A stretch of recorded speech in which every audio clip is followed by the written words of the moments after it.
Wow, Acheron looks so cool. She looks so amazing. Is that a domain expansion? No matter what the reruns are, ain't nobody skipping her.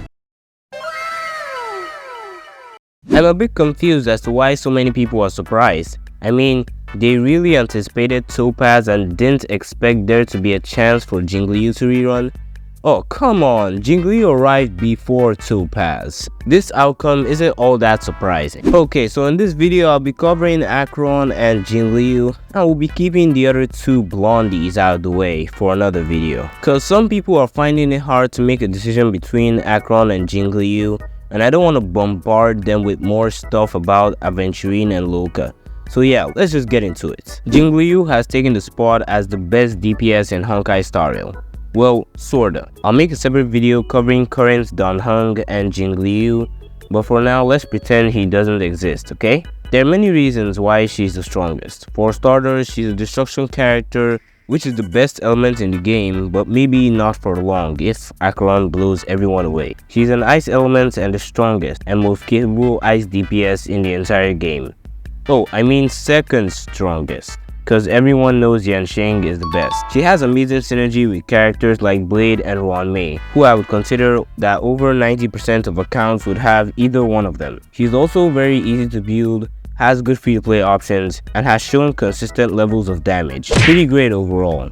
So what's the main difference between her and Acheron? Cause from what we've seen so far, she does higher amounts of damage at the same levels of investments, probably has synergy with even more characters than Jingliu, and also seems easy to build with decent free-to-play options as well. But if you were the most criticizing critic to ever roam the lands of YouTube, then you would have noticed that I left two key things behind: her damage and her elements. Now, from what we've seen from the well-received creator experience server, her damage does seem to fluctuate when played suboptimally and then skyrocket when played optimally. That doesn't fit the description of consistent to me, but it's fine. The content being shown is not indicative of the final product, so let's cover the elephant in the room: her elements, which is the main point of my arguments. You see, unlike Jingliu, who is literally the only good option for ice DPSs, Acheron already has two contenders, Jingyuan and Kafka. Jingyuan is capable of using every single 4-star and above erudition-like cone, can make use of every support character, crit buffs, attack buffs, speed, defense shred, skill points, you name it, he can use it all. And he is such an easy character to build and use comfortably. Honestly, if you think he's bad, then you're sleeping on him. But I don't think his damage comes anywhere near Acheron's, so I'll bring out my trump card, Kafka. Now the first thing to note is that these two women don't just have the same elements, but the same path as well. And despite Kafka being termed as an enabler, her team's damage is nothing to joke about, probably because dots are the most consistent damage source that you can get in the game, as they do not crit, giving you the damage output that you'd expect every single time. And I didn't realize just how good Kafka was until a few days ago when I used her in MOC with this team. Now this team doesn't have a dot applier except Kafka herself, but that's thanks to the MOC buffs with the dot trotters. Despite that, with Tengyun I was able to easily ult every 2 turns, and with Ranmei running the new sets, Japard was absolutely destroyed in the process. But why does all of this matter?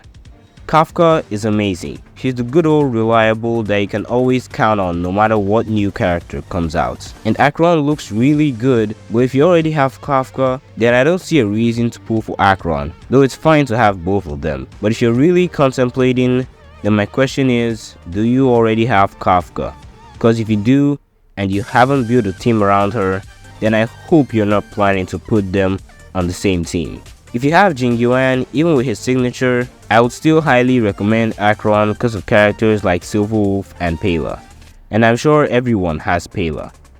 Having literally any other character apart from Kafka would easily make Acheron more than worth it, as both of them are the pivots behind nihility teams, which every player should have by now. The only difference being that you can run Acheron with crit buffers. I mean, you can run Black Swan with other nihility characters, but she really begins to shine when paired up with either Kafka or Acheron. So for all those out there who are really overthinking on who to pull for and need some guidance, my question is Kafka or no Kafka? If your answer to that question is no, then I won't think twice about pulling Acheron. So yeah, that was it. Please do me a favor and subscribe, cause we're literally at 300 subs and I want more so I can make more videos like this for you guys, of course.